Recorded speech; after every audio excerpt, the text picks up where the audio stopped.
नमस्कार दोस्तों, आप सबों का इस चैनल में बहुत बहुत स्वागत है।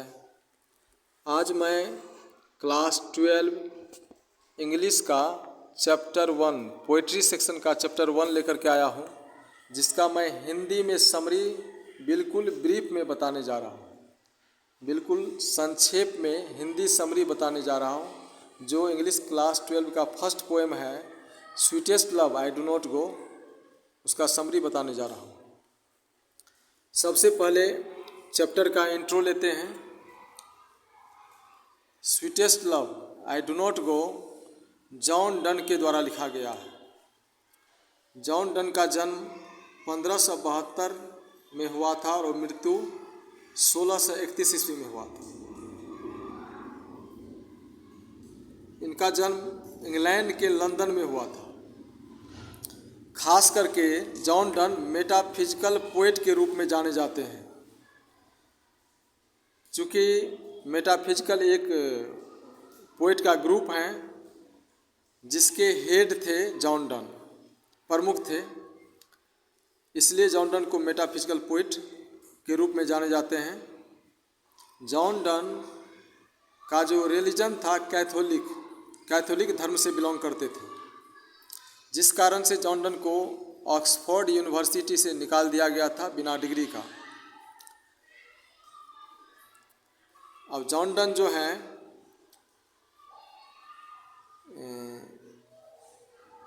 सेक्रेट मैरिज किए थे पैट्रॉन्स के नाइस से।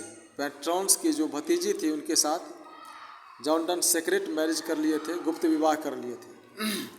इनका जो वर्क सब हैं, वर्क में खास करके जॉन डन लिखे थे सॉन्ग्स, सोनेट, सेटायर्स, इलेजी। खास करके सॉन्ग के लिए ज़्यादा फेमस हुए जॉन डन। जॉन डन को प्रिजन भी हुआ था, अर्थात जेल भी हो गया था। बाद में चल कर के ये प्रीचर बने। जॉन डन प्रीचर बने, पादरी बने चर्च के।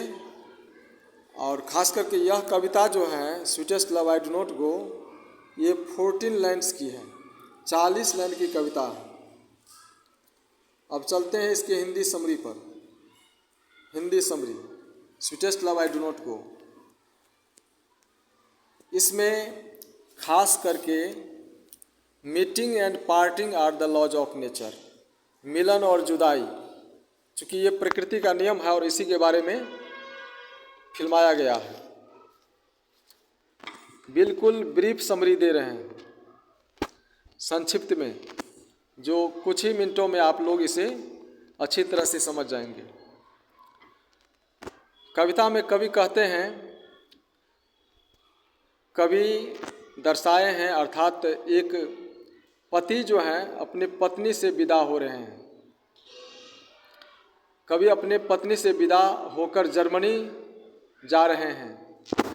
उसकी पत्नी बहुत उदास है। वह पत्नी को सांत्वना देता है। वह कहता है कि प्रिय, मैं इसलिए नहीं जा रहा हूँ कि मैं तुमसे तंग आ गया हूँ, न ही इसलिए कि मुझे वहाँ तुमसे अच्छी प्रेमिका मिल जाएगी, परंतु अंत में मुझे मरना ही है। हम मृत्यु का बहाना करके स्वयं को बहलाना अच्छा समझता हूँ। ऐसा कवि दर्शाए हैं कविता में। चूँकि एक प्रेमी जो हैं अपनी प्रेमिका से विदा हो रहे हैं, अर्थात क्या, मरने की अनुभूति प्राप्त कर रहे हैं।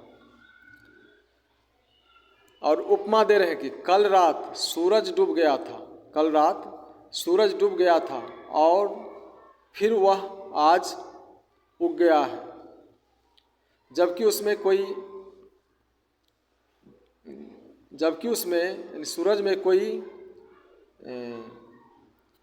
भावना है, न कोई इच्छा है, न आशा है। हम लोगों की भांति सूरज में न कोई भावना है, न इच्छा है, न आशा है। फिर भी वह कल डूब गया था, परंतु आज सुबह पुनः उदित हो गया है। उसी तरह से मैं भी वापस आ जाऊंगा, इसलिए मेरे लिए तुम विलाप नहीं करो। एक प्रेमी जो है अपनी प्रेमिका को समझा रहे हैं। मनुष्य की शक्ति कितना दुर्बल है। कवि कहते हैं कविता के माध्यम से कि मनुष्य की शक्ति कितना दुर्बल है कि यदि सौभाग्य प्राप्त हो जाए तो वह न उसमें 1 घंटा बढ़ा सकता है, न गए हुए समय को वापस ला सकता है। वैसे बीते हुए समय को वापस लाना तो कठिन है।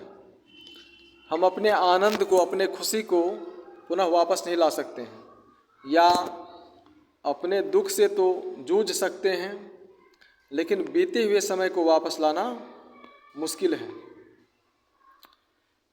प्रेमी कहते हैं अपनी प्रेमिका से, जब तुम आहें भरती हो तो तुम वायु को नहीं छोड़ती, तुम मेरी आत्मा को सुखाती हो। ये समझा रहे हैं एक प्रेमी प्रेमिका को, एक लवर जो है अपने बिलव्ड को, बिलव्ड मीन्स होता है प्रेम का, लवर मीन्स प्रेमी, एक लवर अपने बिलव्ड को समझा रहे हैं, उसे ढाढ़स बनवा रहे हैं, जब तुम आहें भरती हो तो तुम वायु को नहीं छोड़ती, तुम मेरी आत्मा को सुखाती हो। जब तुम रोती हो तो मेरा जीवन पोषण करने वाला खून नष्ट हो जाता है। अगर तुम मुझसे सच्चा प्यार करते हो तो तुम मुझे हंसते हुए खुशीपूर्वक विदा करो, क्योंकि तुम मेरे जीवन का एक बेहतर भाग हो।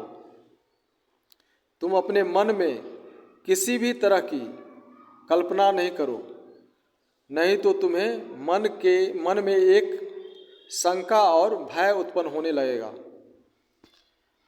तुम ऐसा समझो कि हम एक ही बिस्तर पर अलग अलग दिशा में सोए हुए हैं।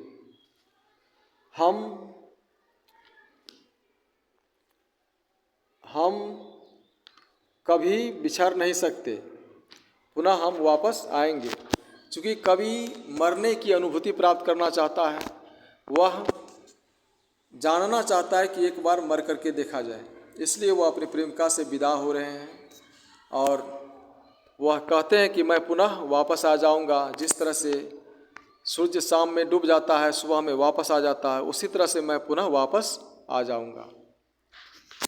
यही इस कविता का सार है। बिल्कुल संक्षिप्त में मैं बताया हूँ, इसे बार बार आप लोग सुनिए। फिर मिलते हैं नेक्स्ट चैप्टर के साथ। Thank you very much.